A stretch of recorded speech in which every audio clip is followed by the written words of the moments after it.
right, let's turn to our speaker. Today, we have someone who barely needs an introduction, and that would be Steve Kozachik. He's been a Tucson City Councilman for 13 years, representing Ward 6. Steve is a champion of recycling and champion of public parks, COVID vaccination, and clothing banks. And he's a fighter against toxic chemicals and arming teachers. He's a defender of the homeless, law enforcement, and water security. And finally, he's a protector of immigrants, renters, and Tucson wildlife. And with that, Steve, the floor is yours. When I got the call last week to come and speak to the group, it was easy to come up with really important topics because we have some very fundamentally important, and I would say existentially important issues that the community, the region, the state, 7 basin states are facing right now. And so I'm going to begin by giving a few minutes to our water security issue. The Bureau of Reclamation just ramped up the importance of this issue a few weeks ago when they announced that the Colorado River, and I'll just say what they didn't say, is running out of water.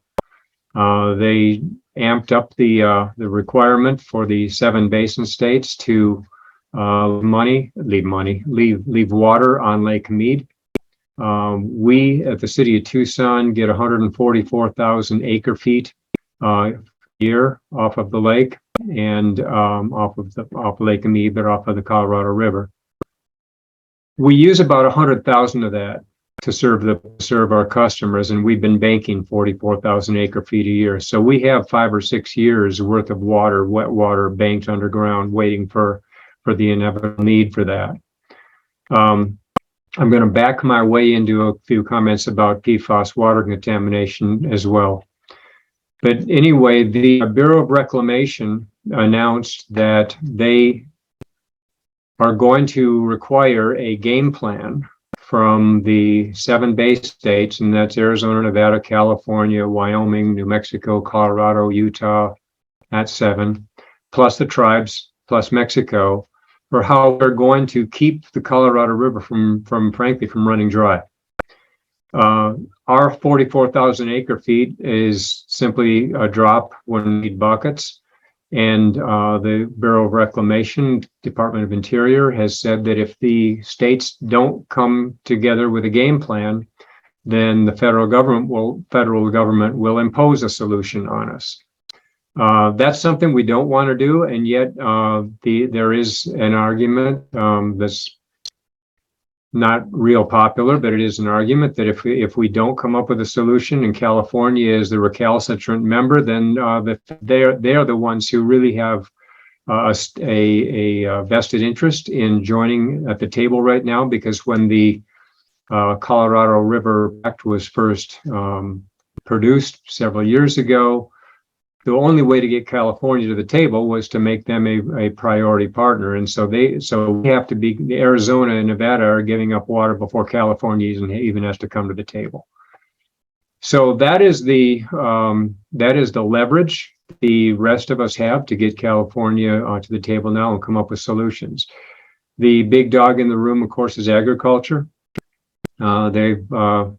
They've got about 70% of the water usage in the state of Arizona right now, a lot of it coming out of Pinal County.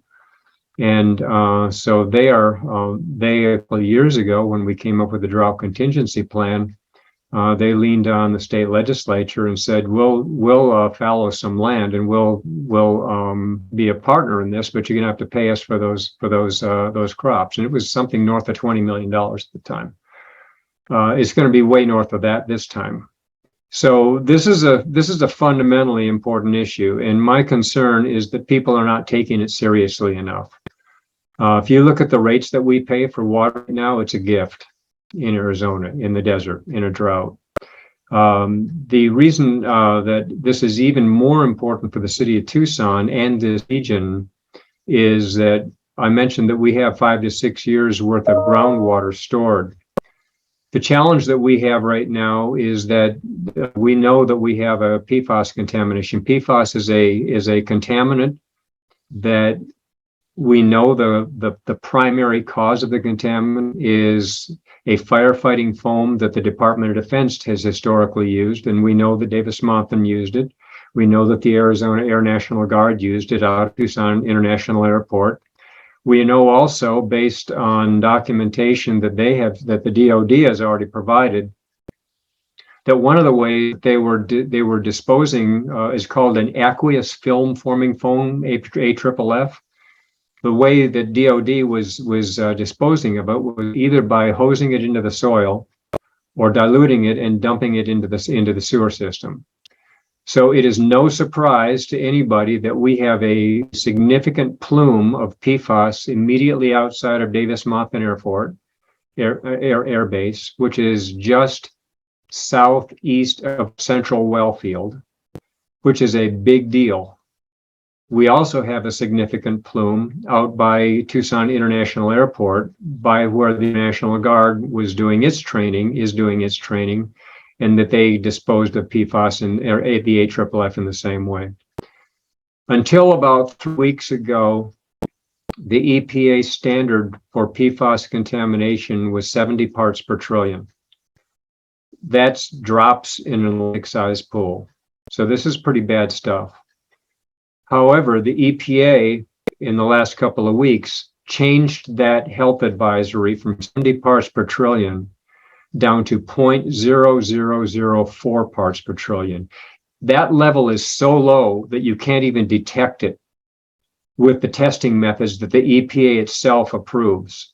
And so what they have essentially said to us is that if you can even find the stuff in your water, it's too much. I had a Zoom meeting that involved Tucson Water, DOD, the National Guard, some people from ADEQ were on it as well. And the DOD announced at that meeting, this was about a week after the EPA had changed their health advisory down to 0.0004, that they had not been giving the DOD had not been given a directive from up their food chain to adopt that new standard. That matters to them because they've been hiding behind the 70 parts per trillion and using that as a defense for not actively remediating some of the contaminants that they find around the city of Tucson. They are also following what's called the CERCLA process. That's an acronym. Everything's an acronym, but it's the CERCLA process is what kicks in Superfund dollars. DOD has been taking the position that they're going to follow CERCLA and they're going to take 2 to 3 years to study the problem. We know there's a problem. The Tucson water has been tested. We know there's a problem immediately outside of the air base, immediately outside of Tucson International Airport. The contamination levels that we've found outside of the air base are over 1,000 parts per trillion in some of the Tucson wells that we've had to shut down. There are over 10,000 parts per trillion outside of TIA. So we've shut down 25, last number I heard was 25 Tucson water wells as a result of PFAS contamination. That is not a strategy for handling this. We cannot keep just simply shutting wells down when we find the pollutants. We have seen a few pieces of federal legislation that have dollars associated with them to help address this contamination.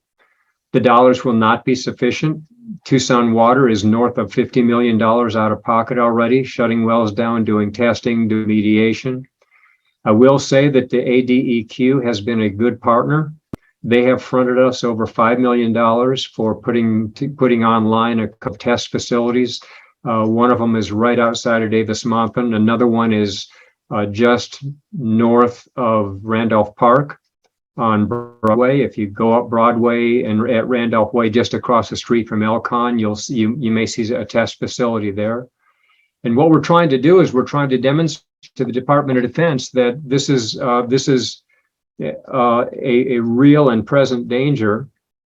That number one. Number two, that we know that they are culpable for it. Set aside the CERCLA process. We don't have 3 years to test this. The plume is moving faster than the process, and that we need them to step up to the plate right now and start funding remediation remediation plants, treatment plants. There will be more than one. I'm using the word plural intentionally. We're going to need multiple plants to protect our central well field. We're going to need multiple plants to protect the area around the Tucson International Airport. And I'll remind you that that area already has an issue with 1,4-dioxane and the TEC contaminants that we built, the TARP plant, Tucson Airport Remediation Plant, and an advanced oxidation plant out there to take care of those contaminants that are out there historically as a result of activities that were both generated by the Department of Defense and Hughes Aircraft at the time when they were dumping solvents into the soil. So this is a big deal. And the reason I tie those two together, the fact that we have the PFAS contamination and the Bureau of Reclamation, that wasn't by accident that I tied those together, is because we are going to need our groundwater sooner rather than later. Our Colorado River allocation is going to get slashed at the knees. We know that. We know that we cannot rely on Lake Mead. It's at less than 30% capacity. And Robert, you might you might have a more current number, but last I saw it was about 30% capacity. The water level on Lake Mead is below some of the intake valves right now, which means that we are woefully close to the time when between Lake Mead, Lake Powell, the River Dam, and all of that infrastructure, we're not only going to be unable to deliver water downstream to the users, but we may be in a position where the Hoover Dam is unable to provide hydroelectric power to the millions and millions of people who are reliant on that dam to provide electricity to us. So this isn't simply a matter of the city of Tucson acting alone, needing to maybe increase our water rates or ask people to turn the tap off when they're brushing their teeth. This is a big deal, and I'm concerned that the players in this, and by that I mean from the PFAS, I mean DOD, ANG, and I'll say Tucson Airport Authority as well, aren't taking this seriously enough to protect our groundwater for when we need it, not if we need it, and that the basin states, they were given a deadline of August by the Bureau of Reclamation to come up with a game plan. Guess what? It's August. And so there are conversations happening that none of us are party to at this point. Those conversations had better be fruitful, or the federal government in the not too distant future is going to impose a solution and none of us are going to like it. But it's going to be our reality. And I'm not gonna mince words on this thing. Lily and Bob and I were sharing an email earlier today. I have asked our Citizens Water Advisory Committee to review what the city of Las Vegas has done in terms of water conservation standards, and then make a recommendation back to me, which I'm going to take to the council.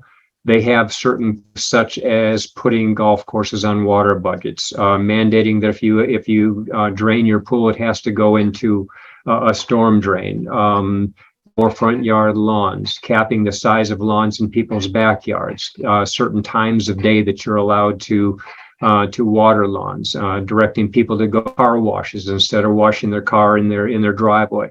I mean, stuff like that. And I'm just picking those out of the air that I'm just doing by memory. But they're some what we would consider to be very relatively stringent water use policies.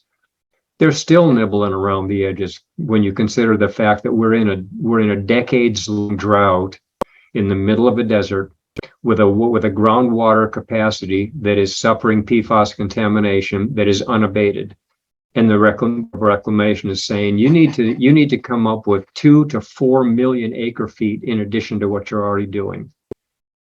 That's significant. So I wanted to open with that because I don't think it gets enough attention, and I really believe that all of the candidates running need to understand the significance of it. And need to understand the significance of what the Bureau of Reclamation is demanding of us. The levels on Lake Mead, on Lake Powell, the condition of the Colorado River, and how that all interplays with our groundwater supply in the state of Tucson and in fact Pima County generally. That that has got to be the number 1, 2, and 3 most important issues in anyone's campaign. And for any Republicans who are running to soft pedal it and downplay it is simply ignorance. We can't run away from that issue. And DOD is culpable. I will also say this, and then I'll pivot on to another maybe happier topic. 4 or 5 years ago, Tony Davis, whom most of you know is the environmental writer for the Star. I was displeased with the level of attention this issue was getting by some of our local water folks, and so I fed Tony some information about PFAS, and he ran with it, which is good. Somebody back in New York saw one of the quotes, and I said something to the effect that we ought to be pounding the table and demanding DOD up to the plate. Some guy from the New York State Council of something or other saw the quote, and he called me. And he said, "You're exactly right, and we're suffering the same thing back here with respect to PFAS." And he put me in touch with a group called Napoli and Skolnick. It's a group of attorneys who is litigating PFAS lawsuits all over the country right now. If you have relatives who have a military base anywhere in their city, they likely have a PFAS contamination problem, whether they know it or not. So Napoli and Skolnick reached out to me and said, "We'd like to talk to you." And so I brought them out here. At the time, Jonathan was our mayor. I had Jonathan, Tim Tamir, who is now in our city manager's office, water director. I had them, Mike Rankin, city attorney, and several other people in the room. And Napoli and Skolnick flew out. The long story short is that as a result of those meetings, we've joined litigation right now with, I believe it's 80 plus other jurisdictions around the country, suing them and some of the other product manufacturers, the people who are creating this aqueous film forming foam and pushing PFAS out into the community. That litigation is, as all major pieces of litigation go, it's moving very slowly. It's at the pace of the court system. But we're involved with that litigation, and so at some point that we expect, same way the cigarette manufacturers were at the table, same way the opioid manufacturers were at the table. Now it's the PFAS manufacturers, and so I expect a multi-million-dollar settlement. 3M settled, not 3M, yeah, 3M settled with the state of Minnesota for, I believe it was $680 million. Some huge number like that. And if you remember 3M, that's Minnesota Mining and Manufacturing. 3M is housed in Minnesota. And so that was their home base. And the state sued them, and they wound up settling for those several hundred millions of dollars. So I'm expecting a significant settlement of that litigation.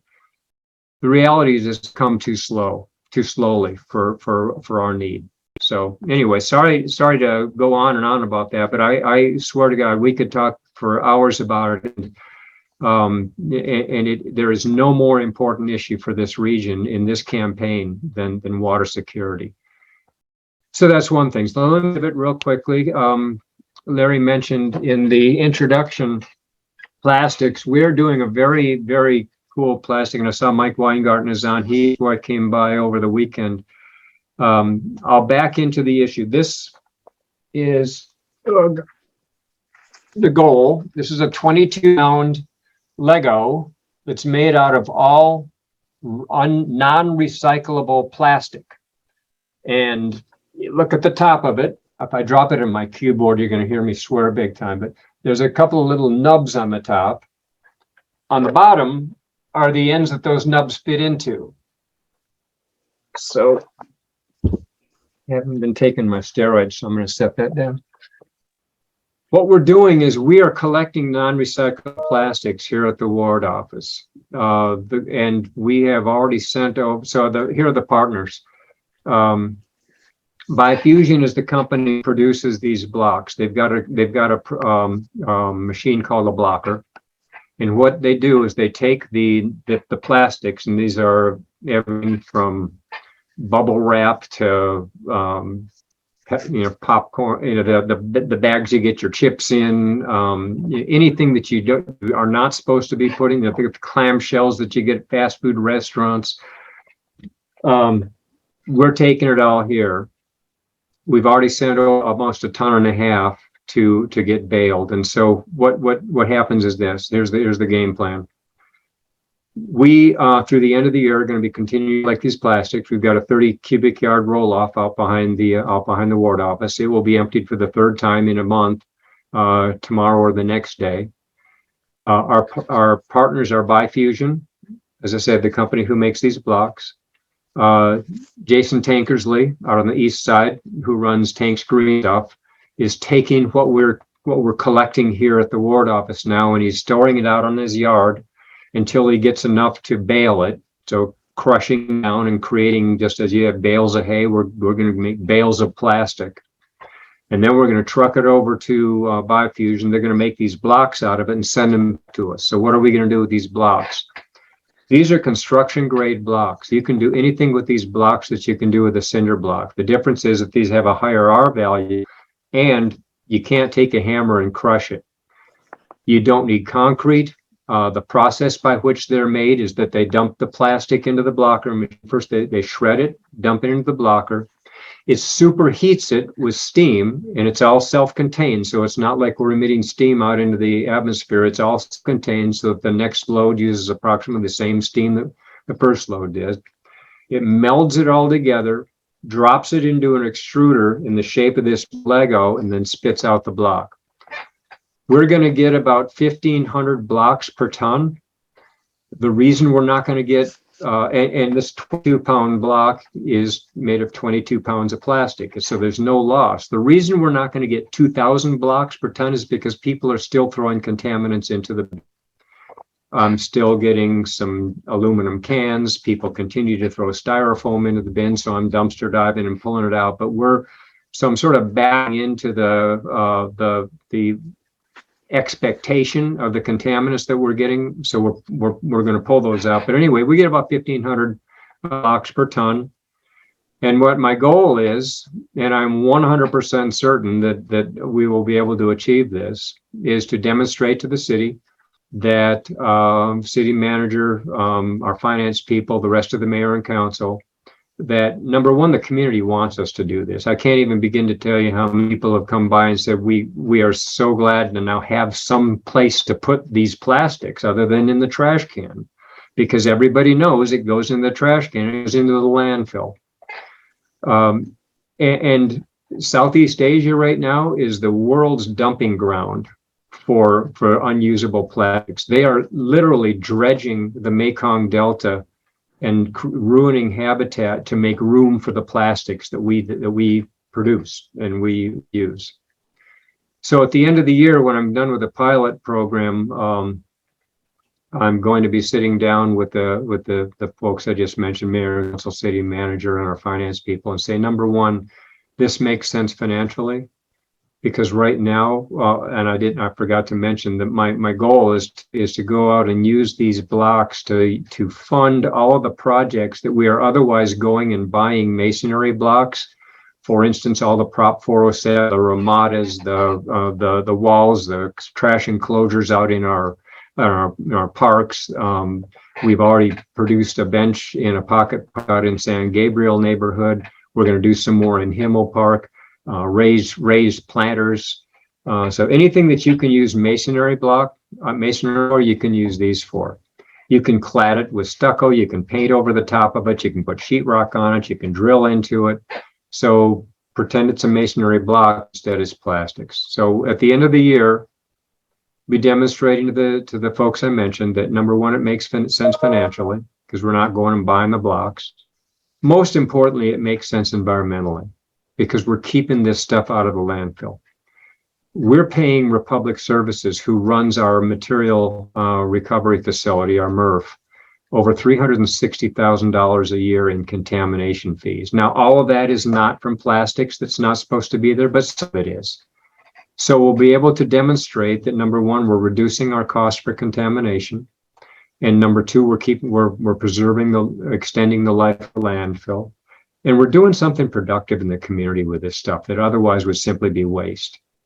I have traveled, and I guess I'll end on this. I've traveled to several developing nations, Sri Lanka, Thailand, Africa 4 or 5 times, China that are still developing. And it is amazing to me when I come back home, just how much waste we produce as a culture, as a community. And it's not sustainable. And we have to continue to figure out what we can use this stuff productively. And this is one example. We started this here with the glass reuse project about 2 years ago. And right now again, outside the ward office, we've got the 30 cubic yard glass thing that people continue to come by 24/7. And we are using that now. A lot of that's going to Dow Corning. You crush the glass, it makes silica sand. Dow Corning needs that in their production process. We can mix it with concrete. If you walk into the ward office, the pavers outside we made with the crushed glass that I crushed in the garage. We are so far beyond the point where we can keep ignoring the waste that we create, and we've got to start thinking outside the box. So that relates to water. It relates to all of the other waste products that we create. So we're going to open the floor for questions. Let me unmute Joe. Go right ahead. So Steve, first question out of the box. Is the military still using PFAS, or have they switched to a safer product? So it's AFFF. It's the aqueous film forming foam that contains the PFAS. They will tell you that they stopped using that and they're using a new and improved product. I'm not a chemist, but I've done enough research on this to know that the new product that they are using still contains certain levels of PFAS. They would say it's a different molecular structure, but it's still a contaminant, and they still are averse to doing what, frankly, they are doing all over Europe and using a non-perfluorinated compound for their firefighting over in Europe. We're not doing it here. One of the reasons we're not doing it here is because the DOD has required as a specification for their firefighting foams that it still contain a PFAS element. And the reason for that is they did testing and they found that the European models took 6 seconds longer to put out a test fire in a jet fuel application. And it was those 6 seconds that caused them to want to continue to use this foam. So yes, they are still using it. If they were on the call, they would say it's an innocuous substance. It's not an innocuous substance. It contains certain levels of PFAS with a different chemical makeup. All right, let's turn to Lillian Fox. Lillian, go ahead and unmute yourself and ask your single question. I know, I have dozens of questions. The one question I'm going to ask is, in the apartment complex where I used to live, Republic has put up a list of what they recycle. They are claiming they recycle every single plastic, including the category 7 plastics. And a friend of mine who lives out in Pima County said they got a notice from whoever their trash hauler is that they're recycling all plastics too. I find that hard to believe. Do you know anything about that, Steve? There is not a market for the numbers 3 through 7. So this is a number 1. Water bottles are number 1s. And there is not an, so China changed things about 3 years ago when they reduced the contamination levels that they will accept down to like nil. They did with contamination what the EPA just did with PFAS. They down to almost a non-detect level. The numbers 3 through 7, they are not recycling that. It is getting sent overseas. It is winding up in poor countries as waste. It is the bubble wrap. It is the candy wrappers. It is all the stuff that you are told not to put in the recycle bin. If you go on the city website, Environmental Services, there is a very clear graphic that shows you the things that are not to go into the bin. And so if Republic Service is passing something around right now that's saying that they want the 3s through 7s, it is just an example of how recalcitrant they have been. And that's a kind word. They've been a pain in the ass. When I had early on in this project, I had Republic in a meeting along with our environmental services people, iFusion people, several others. And my message to them, Republic at the time, was, we want you to be a partner in this. We can save your issue out of the MRF by having to pull contaminants off of the production line. We can save the city money. We can do something productive with that.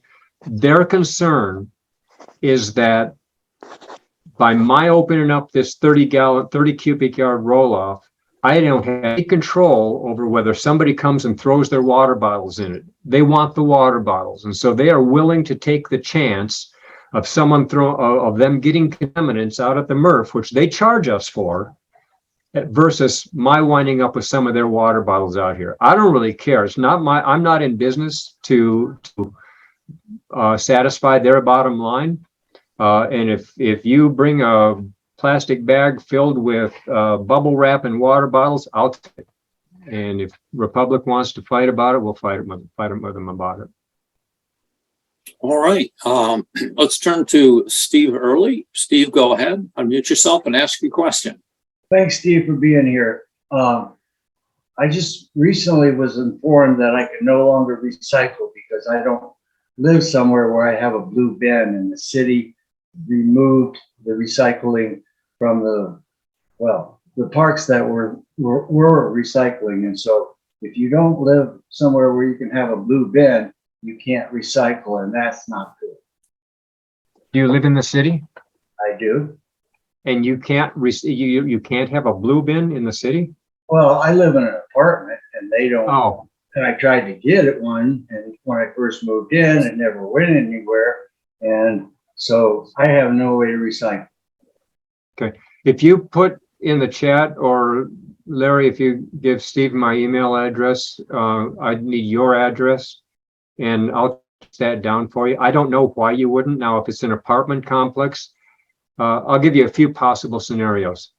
If it's an apartment complex, I'd have where did you go? People jump around on these screens, and there you are. They might have a community bin that was getting so much contamination that they pulled it away. We've seen that in some areas of the city, and that's the only logical explanation for that I can think of. But somehow, in fact, I'll put in the chat my email address so you can just write me directly, and we'll get an answer to that. Thank you. All right, let's turn to Paul Stapleton Smith, and I, as always, encourage you to be concise. Thank you, Stephen Kozachik. Thank you for all the brilliant work regarding the producers of not only the PFAS chemicals, but also these plastics. Can we not, and should we not, and how may we make the producers responsible? They've amortized the cost onto us, as you know, and the penalties, right? What do you suggest? Are we preempted by legislature? Why can't we just make the producers responsible for the cycle, the product cycle, if you would, sir? Litigation against 3M is attempting to do exactly that with respect to PFAS. They knew back in the 70s, at the same time Rachel Carson was writing her book, what was it, Silent Spring or whatever it was called?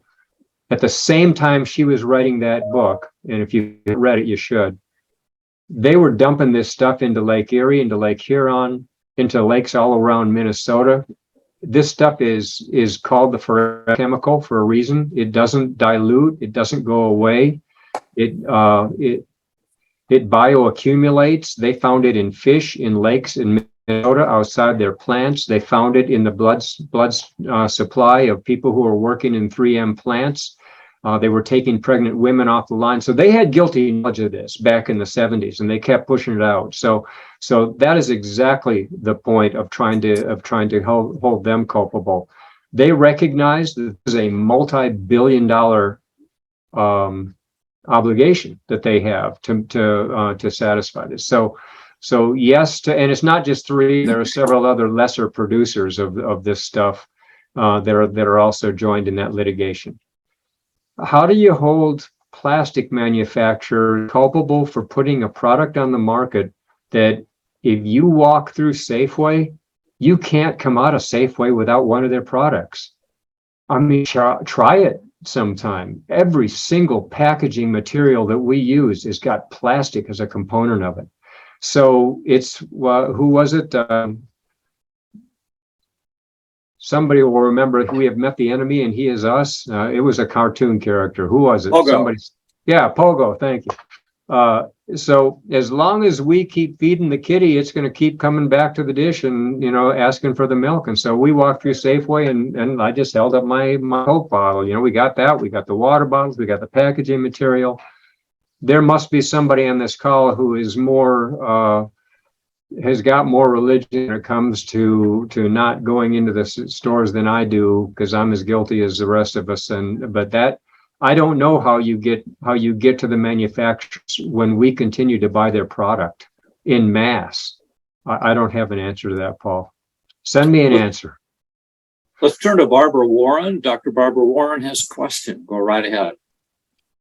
Hi, Steve. I have a question about gas recycling. I'm glass recycling. I mean, you have a bin that you're collecting and doing special things with, but the city has put glass recycling bins across in a lot of other places. Are all of those bins going towards the contents going towards your project?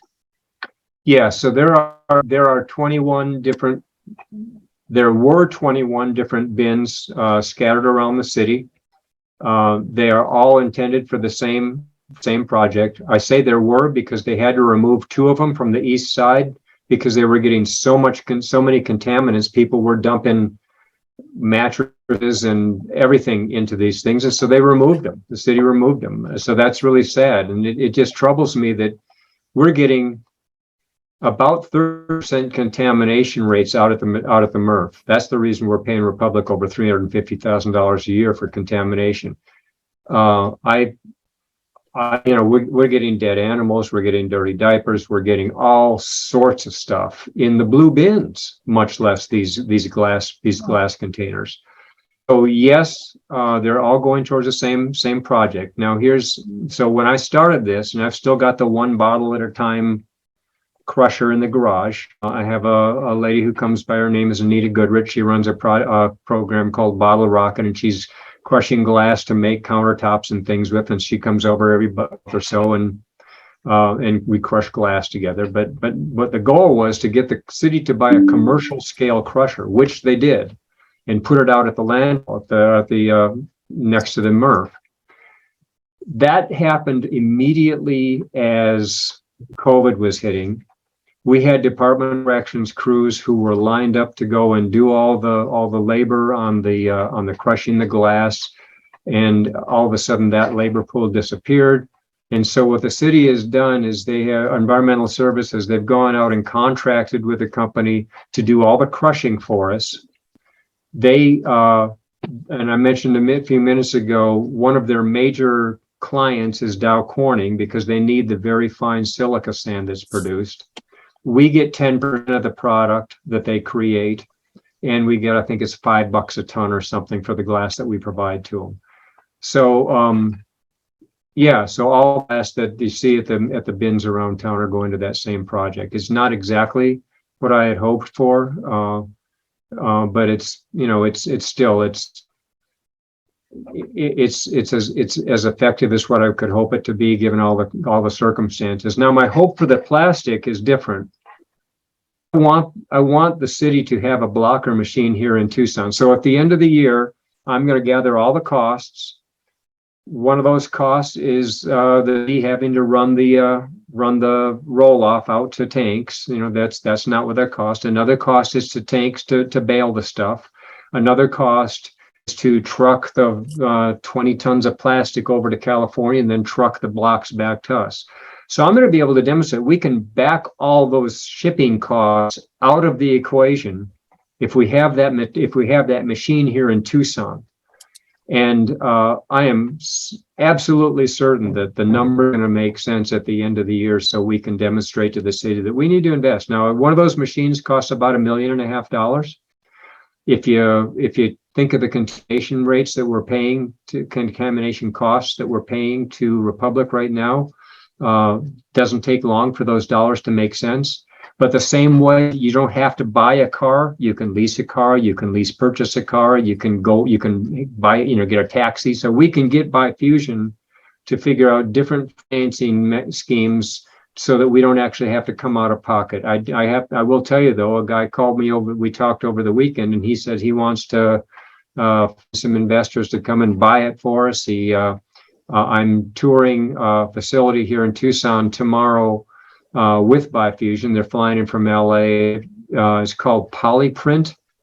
I didn't even know they existed, but they produce all the plastic bags and packing material that, Paul, you were talking about. And they told me that we can provide you, in fact, I have their numbers. They sent to Republic 107,000 pounds of waste plastic in the month of July. They sent to Republic 121,000 pounds of waste plastic to Republic in the month of June. They're promising, I can get you 100,000 pounds of this stuff a month.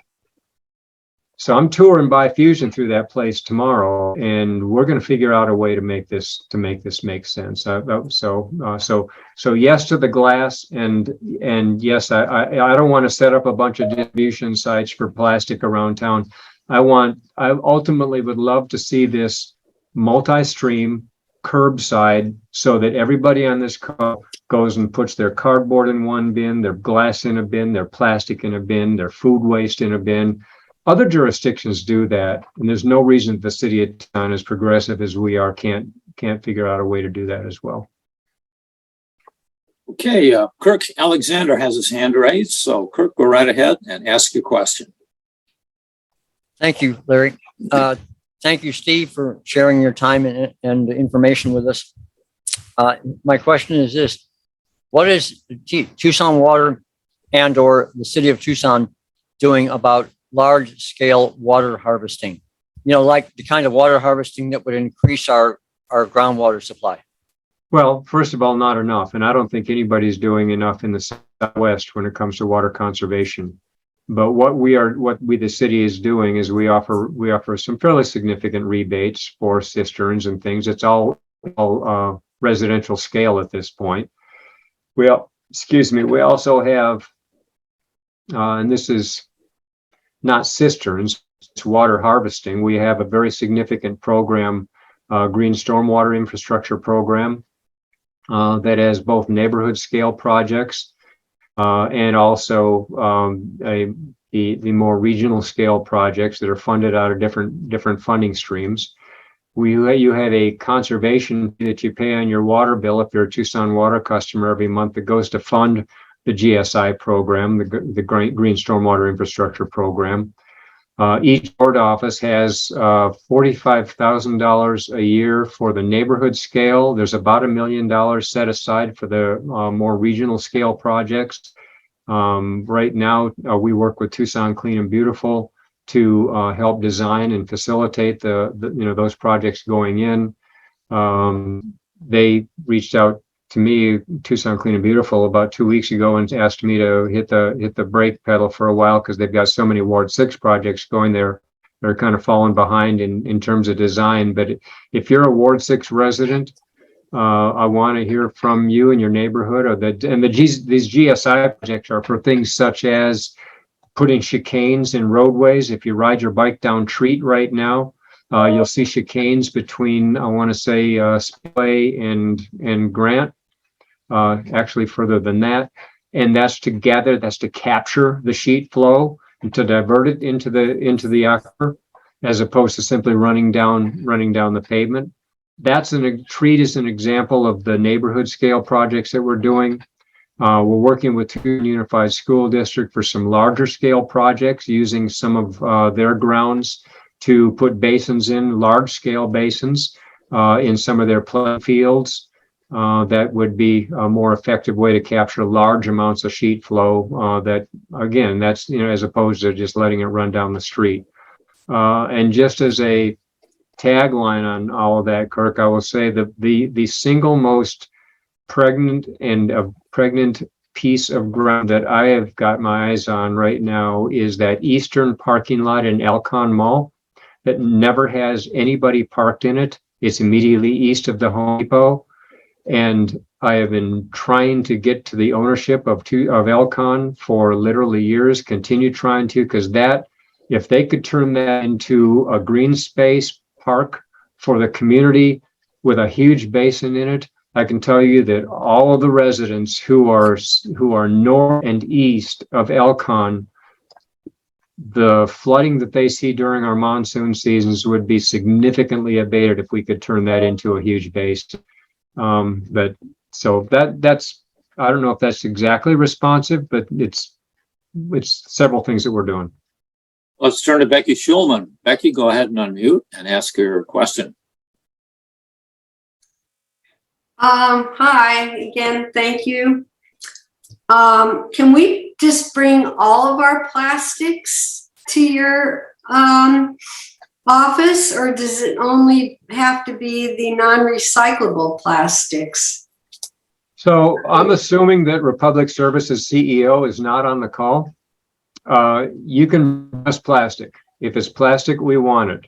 Oh, Yeah. okay. But if you have ones and twos, they should go into the blue bin. So I just became politically correct.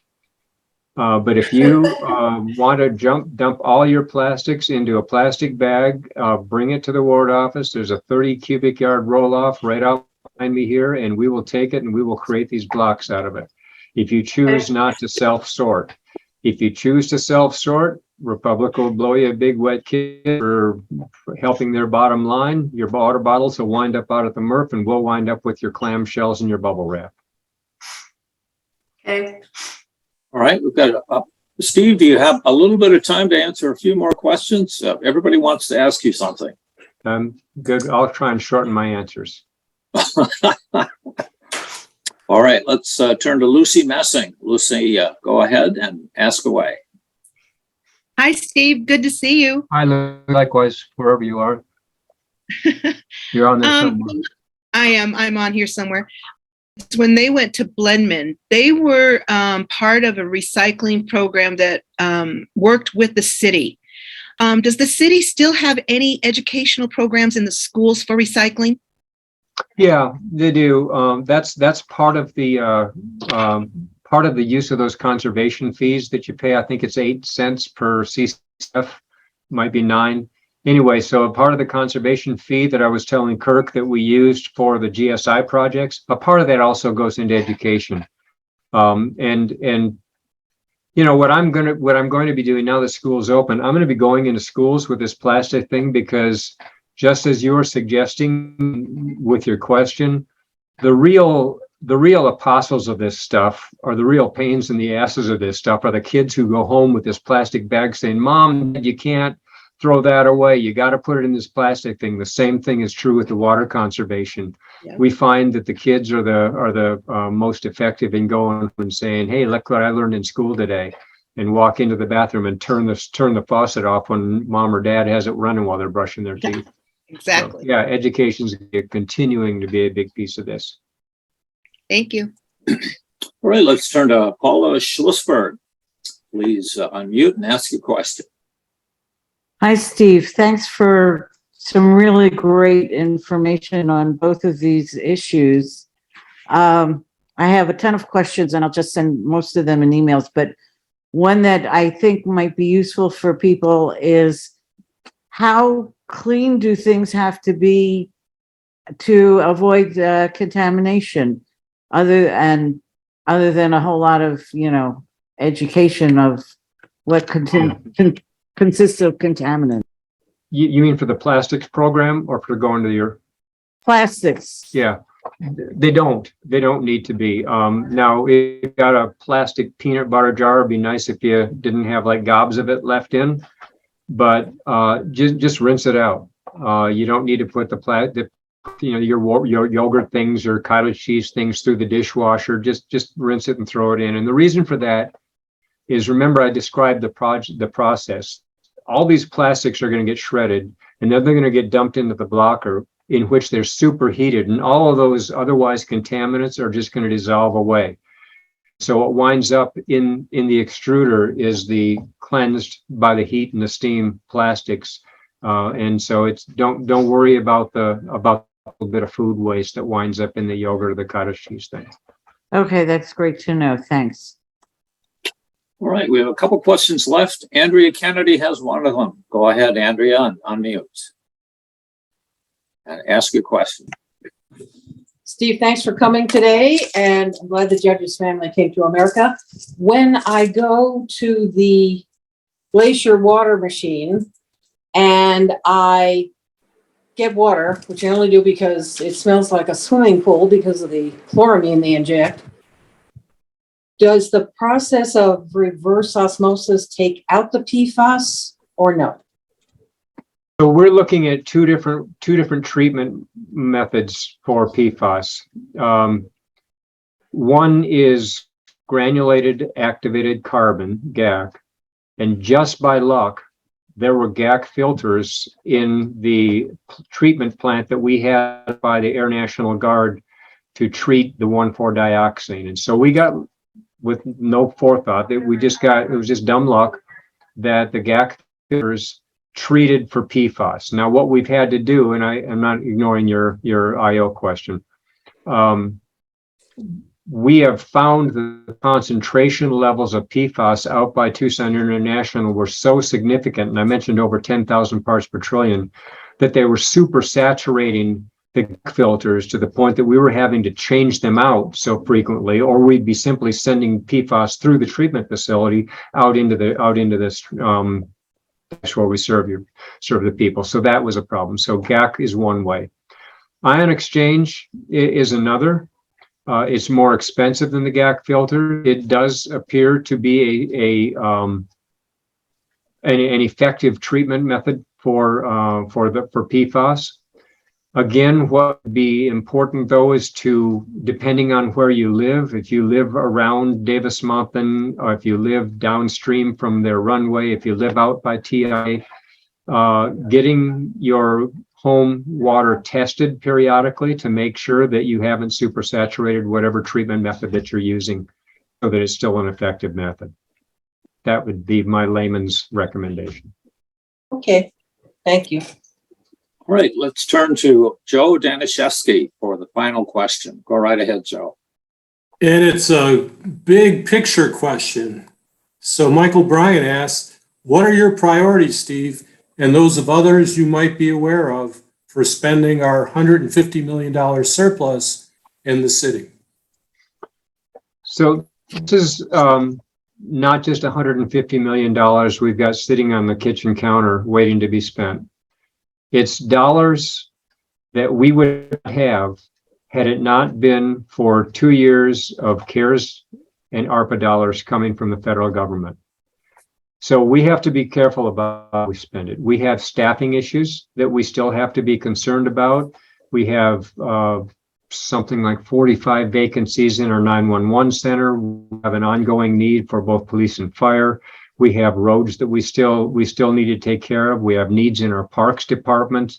I mentioned some of the infrastructure needs for Tucson Water, although that is an enterprise, and so they are supposed to be self-sustaining. But we know that we're going to have to throw some money, capital resources for them as well.